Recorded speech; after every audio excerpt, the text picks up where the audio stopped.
तो कैसे हैं आप सब और कैसी चल रही है आपकी स्टडी। आई होप कि आप बहुत अच्छे से होंगे और अच्छे से चल रही होगी आपकी स्टडी। तो दोस्तों इस वीडियो में मैं ऐसी संख्या के डिफिनेशन में बताने वाला हूं जिसे जानना आपके लिए बेहद ज़रूरी है। अगर आप इस सारे के सारे जो भी मैं संख्या बताने वाला हूँ उस संख्या का अगर आप डिफिनेशन आपको नहीं पता होगा तो समझ जाना कि भाई आप मैथ में जीरो हो, ठीक है, क्योंकि बेसिक है और इस सारे के सारे डिफिनेशन को आपको समझना बहुत ज़रूरी है, ठीक है। मान लेते हैं कि आपसे कह दे कि प्रथम 5 हिंदू अरबिक संख्या का माध्य ज्ञात कीजिए, प्रथम 5 पूर्ण संख्या या पूर्णांक संख्या का माध्य ज्ञात कीजिए, या कुछ भी कह सकता है। तो ऐसे में अगर आपको संख्या का डिफिनेशन नहीं पता होगा तो भाई आपको बनेगा ही नहीं। तो ऐसे में आपको जान लेना बहुत ज़रूरी है, ठीक है। तो आइए स्टार्ट करते हैं। सबसे पहला हम जान लेते हैं प्राकृतिक संख्या यानी नेचुरल नंबर, ठीक है। क्या जानेंगे? प्राकृतिक संख्या। ओके, चलिए प्राकृतिक संख्या का डिफिनेशन क्या होता है यानी नेचुरल नंबर का। देखिए हम सबसे पहले आपको बता दूं कि ये जो प्राकृतिक संख्या है, प्राकृतिक संख्या, इसको हिंदू अरबी संख्या भी कहते हैं। याद रखना, प्राकृतिक संख्या को क्या कहते हैं? हिंदू अरबी संख्या भी कहते हैं। हो सकता है कहीं एग्जाम में आ जाए कि प्रथम 5 प्राकृतिक संख्या न दे करके कहीं ऐसे दे दे कि प्रथम 5 अरबी संख्या का माध्य ज्ञात करें, तो आपको अरबी संख्या पता नहीं रहेगा तो आप कैसे बनाएंगे। इसलिए भैया मैं आपको बता दूं कि प्राकृतिक संख्या को ही हम अरबी संख्या कहते हैं, ठीक है। तो गिनती वाली संख्या को क्या बोलते हैं बेटा? प्राकृतिक संख्या। सॉरी बेटा नहीं, मेरी उम्र उतना नहीं हुई है, छोटे बच्चे हो गए तो उसके लिए ठीक है, क्योंकि हमारे साथी सब भी देखते रहते हैं ना, तो ये अच्छा नहीं रहेगा। तो गिनती वाली संख्या को भाई क्या कहते हैं? प्राकृतिक संख्या कहते हैं। यानी 1 2 3 4 5 6 हम गिनती करते हैं तो 1 2 3 4 करते हैं ना, तो ये सारे की सारे हमारे क्या हो जाएंगे? प्राकृतिक संख्या हो जाएंगे, ठीक है, प्राकृतिक संख्या हो जाएंगे। ओके, तो हम यहाँ पे लिख देते हैं जैसे for example 1 2 3 4 5 dot dot dot जहाँ तक जाए अनंत तक, ठीक है। तो ये सारे के सारे प्राकृतिक संख्या कहलाएंगे। अब हम बात कर लेते हैं दूसरा बात कर लेते हैं पूर्ण संख्या। आखिर ये पूर्ण संख्या क्या है, ठीक है। पूर्ण संख्या का डिफिनेशन जानेंगे। तो भैया पूर्ण संख्या क्या होता है? हम इसका डिफिनेशन क्या देंगे कि भैया गिनती वाली संख्या में हम जीरो को शामिल कर देंगे, वो सारे के सारे क्या हो जाएंगे? पूर्ण संख्या कहलाएंगे। जैसे गिनती वाली संख्या यानी प्राकृतिक संख्या के समूह में जीरो को मात्र ऐड कर देंगे तो जितना भी संख्या होगा सारा का सारा पूर्ण संख्या कहलाएंगे। यानी पूर्ण संख्या जो है वो जीरो से स्टार्ट होगा। फॉर एग्जाम्पल जैसे 0, 1, 2, 3, 4, 5 डॉट डॉट डॉट, तो ये सारे के सारे क्या कहलाएंगे? पूर्ण संख्या कहलाएंगे। आपने देखा यहाँ से यहाँ तक क्या है? प्राकृतिक संख्या। अब प्राकृतिक संख्या में जीरो को ऐड कर दिया, पूरा संख्या हमारा क्या कहलाया? पूर्ण संख्या। अब यहाँ पे एक ऑब्जेक्टिव टाइप क्वेश्चन बनता है कि क्या जितने भी प्राकृतिक संख्या है क्या पूर्ण संख्या होता है? हाँ भाई बिल्कुल होता है, क्योंकि देखिए पूर्ण संख्या में सारे के सारे ये 1 2 3 4 ये सब क्या प्राकृतिक संख्या ना, तो प्राकृतिक संख्या पूर्ण संख्या में शामिल है, इसीलिए जितने भी प्राकृतिक संख्या भैया वो पूर्ण संख्या होगा। अच्छा, कभी कभी ऑब्जेक्टिव ऐसे पूछ देता है कि जितने भी पूर्ण संख्या है क्या प्राकृतिक संख्या होता है? तो बिल्कुल नहीं होता है। मान लेते ये पूरा संख्या तो है लेकिन जीरो है क्या इसमें? नहीं ना है। यानी पूरा पूर्ण संख्या जितना होता है वो प्राकृतिक संख्या में नहीं होता है, लेकिन प्राकृतिक संख्या जितना भी हो पूर्ण संख्या में होता है। इस बात को ध्यान रखना, ठीक है। तो आपने दूसरा समझ लिया, आप इसका नोट कर सकते हो, है ना। यानी पूर्ण संख्या का डिफिनेशन क्या समझा कि प्राकृतिक संख्या के समूह में जीरो को ऐड कर देंगे तो प्राप्त संख्या क्या कहलाएगा? पूर्ण संख्या कहलाएगा। आपने समझ गया। आप प्राकृतिक संख्या किसे कहते थे? गिनती वाली संख्या को प्राकृतिक संख्या कहते हैं। तो आपने ये समझ लिया दोनों के दोनों। आइए अब हम तीसरा ले लेते हैं। तीसरा हमारे पास है सम संख्या, ओके, और चौथा भी ले लेते हैं विषम संख्या। दोनों बहुत सिंपल है, विषम संख्या, ठीक है। सम संख्या का डिफिनेशन क्या होता है? ऐसी संख्या जो 2 से पूर्ण रूप से कट जाए उसे हम क्या कहते हैं? सम संख्या। जैसे कि 2 से हम डिवाइड करेंगे तो पूर्ण रूप से कट जाएगा। 2 हो गया, 4 हो गया, 6 हो गया, 8 हो गया, है ना, 10 हो गया, डॉट डॉट। या ऐसे इसे ऐसे भी कह सकते हैं। एक बात कहिए, आप अंडी खेले हुए कभी? जो पेड़ पौधा होता है अंडी का तेल भी आता है, तो अंडी ना काग दोस्त खेलते थे। तो देखिए भैया सम संख्या को हम दोस्त भी कहते हैं और विषम संख्या को काग भी कहते हैं। तो काग जो होता है वो फुट्टा संख्या होता है और सम संख्या जो होता है वो जोड़ा होता है, जोड़ा लगा रहता है, जैसे 2 जोड़ा है, 4 भी जोड़ा है ना, ये सब जोड़ा संख्या हुआ। ओके, तो आपने ये समझ गया कि यानी जो 2 से पूर्ण रूप से कट जाए उसे सम संख्या कहते हैं। विषम संख्या वो कहलाता है जो 2 से पूर्ण रूप से ना कटे, जैसे कि 1 हो गया, 3 हो गया,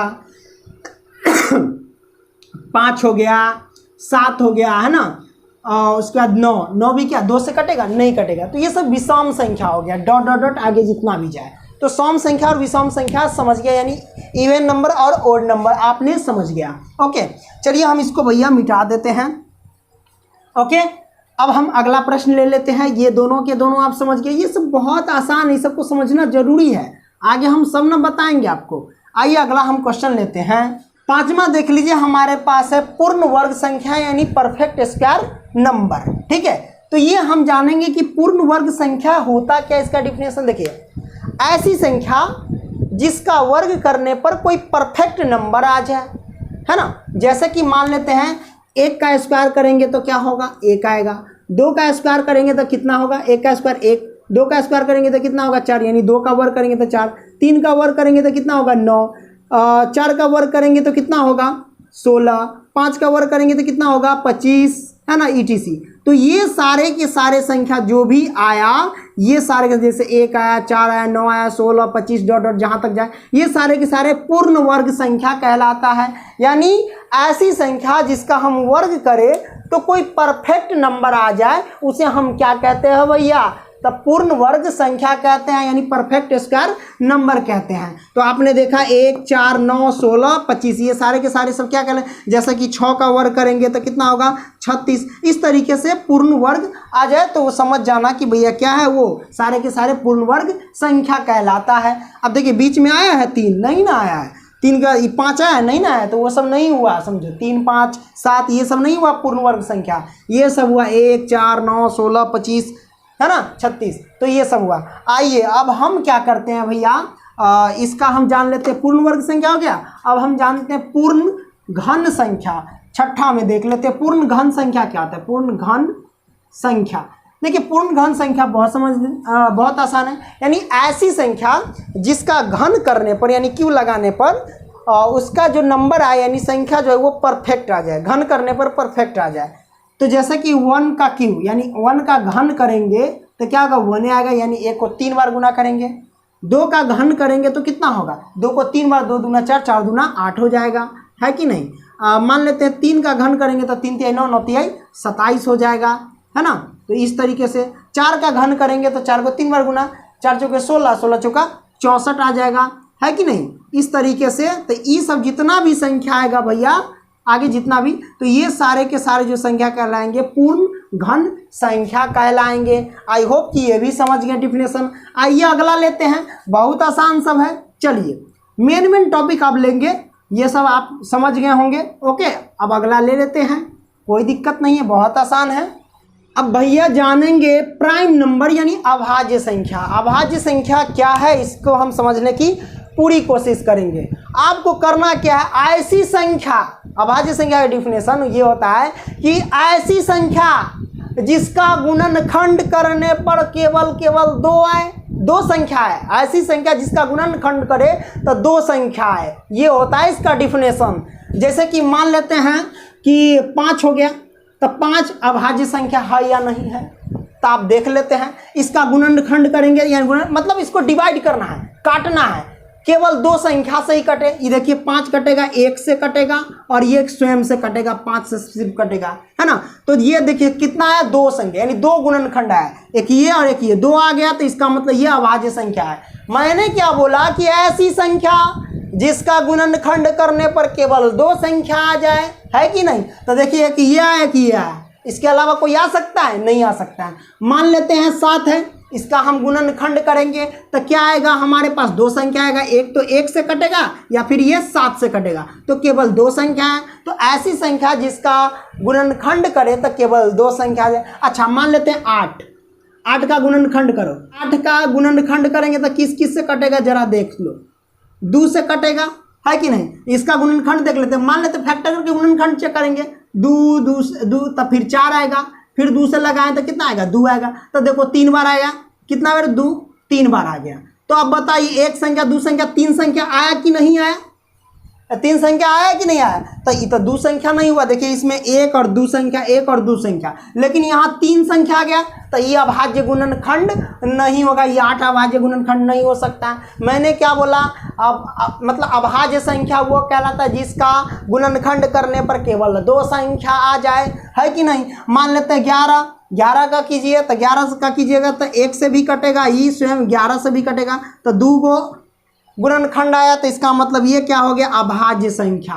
आई होप कि आप समझ गए। अब आपसे एक सवाल करते हैं भैया, क्या एक अभाज्य संख्या है या नहीं है, बताइए, एक अभाज्य संख्या है या नहीं है, बताइए। तो भैया एक अभाज्य संख्या बिल्कुल नहीं, क्योंकि एक का गुण केवल 1 से कटेगा, तो इसका गुणनखंड केवल 1 ही आ रहा है, तो ये अभाज्य संख्या नहीं होगा। क्योंकि अभाज्य संख्या का डिफिनेशन वही होता है, कोई भी संख्या हो उसका अगर हम अभाज्य गुणनखंड करते हैं यानी गुणनखंड निकालते हैं तो केवल 2 संख्या आता है। इसका तो 1 ही है, तो यह अभाज्य संख्या नहीं हुआ। अच्छा 2 होगा कि नहीं होगा, 2 तो 1 से भी कटेगा, ये 2 से कटेगा, तो ये अभाज्य संख्या हो जाएगा। तो कुल मिलाकर के कहा जाए तो 2 होगा, उसके बाद 3 होगा, 5 भी होगा, फिर उसके बाद 7 होगा, 8 तो नहीं होगा, 9 भी नहीं होगा, क्योंकि 9 का भी हम करेंगे तो ये कितना से, 3 से भी कटेगा, 3 से भी कटेगा और 1 से कटेगा, इतना फैक्टर आएगा कि ना, करके देख लेना, ठीक है।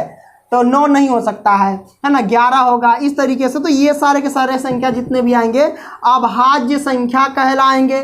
अच्छा आपसे हम पूछेंगे कि सबसे छोटी अभाज्य संख्या क्या होता है, तो सबसे छोटी अभाज्य संख्या 2 होता है, और 2 ऐसी संख्या जो सम भी होता है कि नहीं, और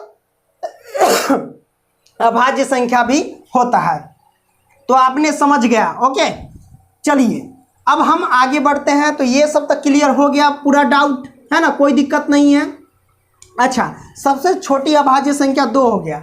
आपसे हम पूछे कि सबसे बड़ी अभाज्य संख्या कौन बता सकता है, कोई बता सकता है, नहीं होता है, ठीक है।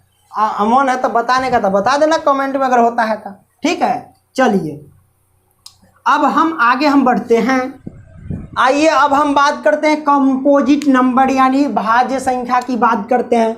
भाज्य संख्या किसे कहते हैं, तो देख लीजिए भैया, भाज्य संख्या वह कहलाता है जिसका 2 से अधिक गुणनखंड हो। कितना, 2 से अधिक गुणनखंड हो, वो भाज्य संख्या कहलाता है।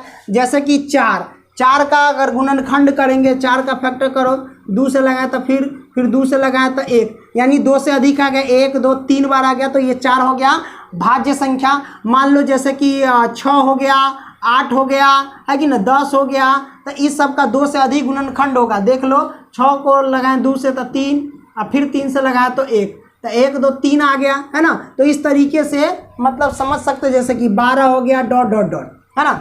तो भाज्य संख्या वह कहलाता है जिसका 2 से अधिक गुणनखंड हो, उसे हम क्या कहते हैं भैया, भाज्य संख्या कहते हैं। तो आपने समझ गया। क्या एक भाज्य संख्या होगा, नहीं, क्योंकि इसका गुणनखंड केवल 1 होता है, इसलिए ये भाज्य संख्या नहीं होगा। ओके, ना तो एक भाज्य संख्या होता है ना ही अभाज्य संख्या होता है, आपने समझ गया। ओके, हो सकता है कभी कभी पहचानने के लिए निम्नलिखित में कौन भाज्य संख्या है इस बीच में शामिल कर देगा, जैसे 4 3, है ना, उसी में लिख दे कभी 2, तो भाज्य संख्या पता है इसमें से कौन है 3 में से, तो आप कहिएगा डायरेक्ट 4, क्योंकि इस 4 का हम फैक्टर करेंगे तो 2 से अधिक होगा, बाकी का तो 2 ही गो रहेगा, है कि नहीं। तो इतने आप समझ गए। ओके चलिए इसको हम मिटा देते हैं, भाज्य संख्या आपने समझ लिया। आइए दोस्तों अब हम बात करते हैं सह अभाज्य संख्या की यानी को प्राइम नंबर के बारे में। अब ये को प्राइम नंबर क्या है, बहुत आसान है। सहभाज्य संख्या देखिए, ऐसी 2 संख्या जिसका महत्तम समापवर्तक यानी HCF निकालेंगे तो केवल 1 आएगा, केवल एक आएगा, तो समझ जाना वह क्या है, सहअभाज्य संख्या। ऐसी 2 संख्या जिसका महत्तम समापवर्तक निकाले तो केवल 1 आएगा, तो वह सहअभाज्य संख्या। 2 संख्या यानी पेयर लगाना, जैसे कि 3 हो गया 2 हो गया, बताइए ये सहअभाज्य संख्या हो गया। अब मतलब पूछता रहता है कि निम्नलिखित में बताओ कौन सा अभाज्य संख्या है, जैसे कि 2 4 6 4, है कि नहीं, 3 2 या 2 4, ये ऑप्शन रहेगा। मान लेते हैं 8 और 2, बताइए इसमें कौन सा अभाज्य संख्या है। तो मैंने क्या बोला कि ऐसी 2 संख्या, इसको मान लेते हैं 7, चलो ऐसी 2 संख्या जिसका हम महत्तम समावर्तक निकाले तो केवल एक आए। चलिए पहला ऑप्शन देख लेते हैं, दूसरा है, यही तीसरा का है। देख लेते हैं तीनों में से कौन सा अभाज्य संख्या है। 3 का फैक्टर करेंगे तो 3 से लगाएं तो 1 आया। चलिए 2 का फैक्टर करेंगे तो 2 से लगाएंगे तो 1 आएगा। आएगा कि नहीं आएगा? ओके। अच्छा, ये कहता है जब HCF निकालते हैं तो वही कहता है कि जो कॉमन मिलता है उसी का HCF। इसमें 1 है, ताहू में 1 है, तो 1 मैच कर गया तो इसमें से 1 निकाल लो। ये हमारे पास क्या हो गया? HCF। ठीक है, इस तरीके से जो मिलता है वही ना निकालते हैं। तो 1 यहाँ भी, 1 यहाँ भी, 1 HCF निकल गया। तो ये समझो ये हमारे पास सअभाज्य संख्या है। 6 का अलग फैक्टर कर लो। क्या करेंगे? 6 का अलग फैक्टर 2 से लगाएं तो कितना होगा बताइए? 2 फिर 3 होगा, फिर 3 से लगाएं तो 1 होगा, है कि नहीं? 4 को करते हैं, 2 से लगाएं तो फिर 2, और फिर 2 से लगाएं तो फिर 1। अब बताइए इसमें मैच क्या कर रहा है? E2 और E2 से मैच कर रहा है। ये सब बाकी नहीं मैच किया तो 2 और 2 मैच किया तो HCF निकल गया। HCF बराबर 2 आया। तो बताइए HCF तो 2 निकल गया, 1 ना आया, तो ये सअभाज्य संख्या नहीं हुआ। 8 7 का देख लेते हैं फैक्टर। 8 का लगाया 2 से तो कितना होगा? 4, फिर 2 से तो फिर 2, फिर 2 से लगाया तो 1। अच्छा 7 का देख लेते हैं तो कितना होगा भैया? ई लगा देंगे हम 7 से तो 1 मर्तबे आ जाएगा। ठीक है, तो इसमें मैच क्या करें? यहाँ भी 1 और यहाँ भी 1, तो इसका HCF कितना आ गया? जो मैच करता है वही ना निकाल लेते हैं दोनों में, तो 1 मिल गया तो ये HCF निकल गया। ठीक है, तो बताइए HCF 1 आया तो समझ जाओ कि यह सअभाज्य संख्या है, बिल्कुल, है कि नहीं? इस तरीके से आपके बोर्ड एग्जाम में भी आता रहता है। ठीक है, तो आई होप कि ये समझ गए। अब बात करते हैं परिमेय संख्या और अपरिमेय संख्या की। तो इसको हम मिटा देते हैं। ठीक है, परिमेय अपरिमेय हम दोनों समझ लेते हैं। परिमेय संख्या यानी रेशनल नंबर है। परिमेय संख्या, परिमेय संख्या वह संख्या कहलाता है जो P/Q के रूप के हो, जहां Q के बराबर 0 ना हो, यानी Q is not equal to 0 ना हो, यानी नीचे ये हर में 0 ना हो। ठीक है, वो परिमेय संख्या कहलाता है P/Q के रूप में। जैसे 2/3 ये परिमेय संख्या हो गया, 4/5 ये सब परिमेय संख्या हो गया। जैसे कि 2√3 और बट्टे में √3 ये परिमेय संख्या हो गया। क्यों? कि √3 से √3 कटेगा तो बचेगा 2, और 2 के नीचे 1 छिपा रहता है, ये P/Q के रूप में हो गया, ये परिमेय संख्या। 2/0 ये परिमेय संख्या नहीं होगा, क्योंकि Q के स्थान पे 0 आ गया। Q के स्थान पे 0 नहीं होना चाहिए, तो Q के स्थान पे 0 ये परिमेय संख्या नहीं होगा। यानी ऐसी संख्या जो P/Q के रूप का हो उसे हम परिमेय संख्या कहते हैं। ठीक है, और जहाँ Q के बराबर 0 ना हो। मान लेते हैं 0 कौन सी संख्या हुआ? परिमेय हुआ कि अपरिमेय? तो आप कहोगे परिमेय, क्योंकि इसके नीचे 1 छिपा रहता है, ये परिमेय संख्या है। ठीक है, तो आपने समझ गया। अच्छा, अब हम समझ लेते हैं भैया अपरिमेय संख्या। अपरिमेय संख्या किसे कहते हैं? देखो भाई, अपरिमेय संख्या वह कहलाता है जो P/Q के रूप का ना हो।